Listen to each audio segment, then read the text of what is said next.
Now, the rest of the story. One bright September afternoon, 16-year young Eliza McArdle looked up the hillside path leading into town and beheld a young man. He was shabbily dressed, travel-worn, but something about him intrigued the girl. He stopped to introduce himself. His name was Andy. He was an itinerant tailor, 17 years old. He needed a place to stay. Eliza led him down the road, pointed to a store. The storekeeper, Mr. Armitage, had an empty cabin. Perhaps that would do. Oh, that would be fine, Andy said, and the two parted.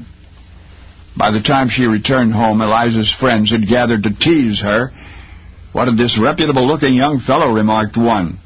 But Eliza chided them. After all, she said, they were making fun of the man whom she would marry one day. Uh-oh. She did? In fact, she did. That's the rest of the story. Life in the picturesque little town of Greenville, Tennessee, was everything Andy had hoped for. He started out making clothing for Mr. Armitage, the storekeeper.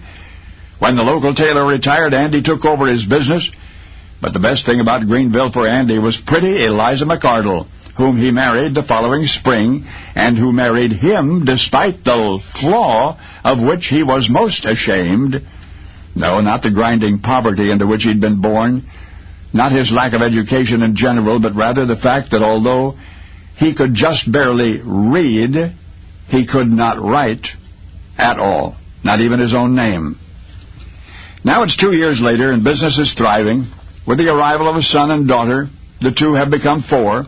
The town tailor and his wife are as happy as a young couple could be, except for that solitary insecurity which keeps eating away at Andy. And so one night, by the soft firelight, Eliza comes to her 20-year-old husband, placed a warm hand on his shoulder. If he would like, she says, she will teach him to write. Andy smiles, tears gleaming in his eyes. He accepts.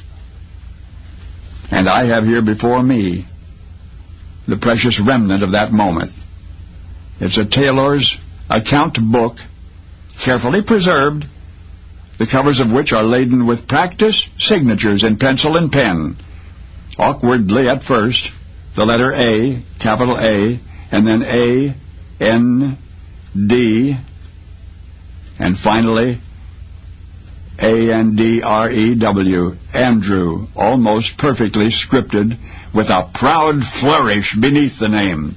For once upon a time in the autumn of, it was 1826, on a Tennessee hillside nestled between the Cumberlands and the Blue Ridge, an itinerant, ill-educated young tailor met the woman who would make possible a future unimaginably bright, simply teaching him to write.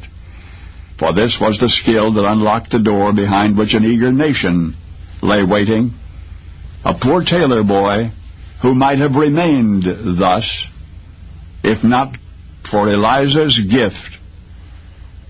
Well, today every classroom wall boasts, among the portraits of the presidents of the United States, that of a man you never knew until now, named Andrew Johnson. But now you know the rest of the story.